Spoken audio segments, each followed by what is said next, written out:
Sri Kandi Parti Pribumi Bersatu Malaysia Sabah tidak berhasrat melepaskan kerusi Parlimen Beaufort yang disandang ketuanya Datuk Aziza Muhammad Dun pada pilihan raya umum ke-15. Menjelaskan perkara itu, Aziza berkata Sri Kandi Bersatu akan mempertahankan kerusi berkenaan walaupun kemungkinan bukan beliau yang dicalonkan semula. Beliau berkata terpulang kepada kepimpinan parti untuk membuat keputusan mengenai calon asalkan permintaan Sri Kandi supaya calon wanita dikekalkan di kerusi berkenaan dikekalkan. Kerusi Parlimen Beaufort dimenangi Aziza pada pilihan raya umum 2018 atas tiket Barisan Nasional mewakili UMNO sebelum meninggalkan parti itu dan menyertai Bersatu bersama sebahagian lagi bekas pemimpin UMNO negeri. Sebelum ini UMNO turut menyuarakan hasrat untuk bertanding di kerusi berkenaan pada PRU 15 atas alasan ia adalah kerusi tradisi parti itu. Sementara itu, Aziza mengulangi harapan Sri Kandi Bersatu Sabah agar calon wanita daripada parti itu diberikan sekurang-kurangnya 4 kerusi untuk ditandingi pada PRU 15. Beliau membayangkan selain Parlimen Beaufort, kerusi lain yang disasarkan masing-masing di pantai timur, pedalaman dan utara negeri ini.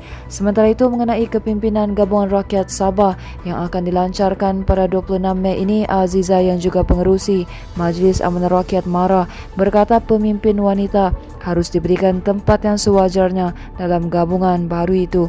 Katanya ia sejajar sumbangan wanita dalam politik yang sama penting dan tidak seharusnya hanya dilihat sebagai pelengkap kepada sesebuah organisasi. Sementara itu, pencarian kanak-kanak perempuan berusia 10 tahun yang dikuatiri lemas di Sungai Kampung Malangkap Darat, Kota Marudu semalam berakhir apabila mayatnya ditemui pagi ini. Mayat Elza Natira Asot ditemui penduduk kampung dan pasukan bomba yang melakukan pencarian jam 11.15 pagi tadi. Jurucakap Pusat Gerakan Operasi Jabatan Bomba dan Penyelamat Malaysia Sabah berkata operasi mencari dan menyelamat disertai Polis Diraja Malaysia, Angkatan Pertahanan Awam Malaysia dan rela bermula pada jam 7 pagi tadi selepas ditangguhkan pada jam 7.30 malam semalam. Katanya operasi SAR hari kedua itu dilakukan di kawasan sepanjang sungai dan menemui seluar milik mangsa kira-kira 2 km dari lokasi mangsa hilang oleh penduduk kampung.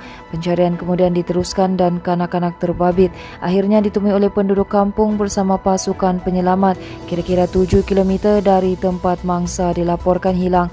Mangsa disahkan meninggal dunia dan diserahkan kepada pihak polis untuk tindakan lanjut. Dalam kejadian kira-kira 4 petang semalam, Elza Natira dipercayai hilang di bawah arus ketika menyeberang sungai berkenaan bersama ibunya untuk pulang ke rumah dari kebun. Berikutan itu, Balai Bomba dan Penyelamat yang menerima panggilan kejadian itu pada 6.04 petang dan menggerakkan operasi mengesan kanak-kanak terbabit.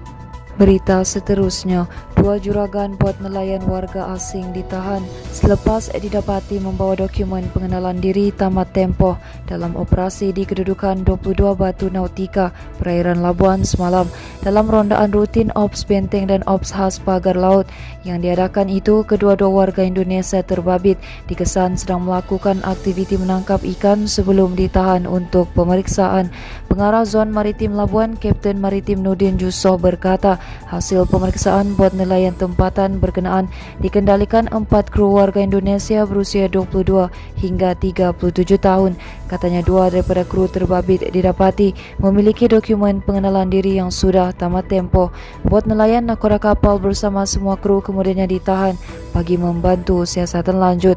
Menurutnya, tindakan kedua-dua suspek yang didapati tinggal di negara ini tanpa permit yang sah adalah satu kesalahan jenayah. Sementara itu, Nudin berkata orang ramai yang mempunyai maklumat berkaitan jenayah maritim boleh disalurkan ke Pusat Operasi Zon Maritim Labuan menerusi talian 087 427 999 atau melalui talian kecemasan MERS 999. Manakala sebuah kereta jenis Mercedes-Benz yang dipandu seorang lelaki musnah terbakar di hadapan sebuah premis di Jalan Sim-Sim Sandakan hari ini. Jurucakap Pusat Gerakan Operasi Jabatan Bomba dan Penyelamat Malaysia Sabah berkata pihaknya menerima panggilan mengenai kejadian itu pada jam 12.48 tengah hari. Katanya seramai 5 anggota Balai Bomba dan Penyelamat Sandakan bersama sebuah jentera bergegas ke lokasi kejadian untuk kerja menyelamat. Katanya kebakaran membabitkan sebuah kereta jenis Mercedes-Benz telah terbakar 90%.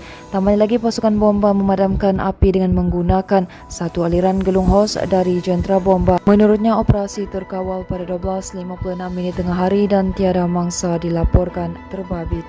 Seterusnya, seorang kontraktor maut dalam kemalangan membabitkan 3 kenderaan di jalan lintas berhampiran sebuah stesen minyak di Taman Iramanis, Kota Kinabalu awal pagi tadi. Dalam kejadian jam 1 pagi itu, seorang lagi pemandu turut dilaporkan parah, manakala 3 lagi membabitkan kemalangan kenderaan Toyota Hilux, Toyota Aristo dan BMW. Pemandu Toyota Hilux, Wilson Kong, 26 tahun, disahkan meninggal dunia di tempat kejadian, manakala pemandu Toyota Aristo berusia 30 tahun yang parah serta seorang penumpangnya 23 tahun masih dirawat di Hospital Queen Elizabeth II. Dua lagi mangsa yang cedera adalah pemandu dan penumpang BMW berusia 26 dan 25 tahun. Pemangku Ketua Polis Daerah Kota Kinabalu, Superintendent George Abdurrahman berkata siasatan awal mendapati kenderaan BMW dan Toyota Aristo bergerak dari arah Inana menuju ke rumah masing-masing di Likas dan penampang melalui jalan lintas. Katanya sebab tiba di lokasi kejadian, kereta Toyota Hilux dilaporkan keluar dari simpang laluan bertentangan secara mengejut, menyebabkan Toyota Aristo tidak sempat mengelak terbabas ke bahu kiri jalan, manakala BMW yang berada di belakang juga tidak sempat mengelak dan terus merempuh pacuan 4 roda berkenaan sehingga berpusing ke lorong kanan jalan. Akibat kejadian itu, pemandu kenderaan berkenaan tercampak ke parit kecil di pembahagi jalan. Judge berkata selepas kemalangan itu, Toyota Aristo terbakar dan kejadian disedari, pemandu BMW yang bertindak segera menarik keluar mangsa yang tersepit di dalam kenderaan. Pemandu BMW turut memadam api dengan dibantu seorang pekerja stesen minyak yang hadir ke lokasi kemalangan. Akibat kemalangan itu, pemandu Toyota Hilux disahkan meninggal dunia di lokasi kejadian oleh pegawai perubatan Hospital Queen Elizabeth, manakala pemandu dan penumpang kedua-dua kereta yang cedera dihantar ke Hospital Queen Elizabeth II menaiki ambulans yang tiba di lokasi untuk rawatan lanjut. Menurutnya, siasatan lanjut masih dijalankan mengikut Seksyen 41-1 Akta Pengangkutan Jalan APJ 1987. Katanya orang ramai yang melihat atau mempunyai maklumat lanjut berkaitan kemalangan terbabit diminta tampil bagi membantu siasatan. Teruskan bersama kami di asoka.com, berita komprehensif. Selamat Hari Raya Idul Fitri, maaf zahir dan batin.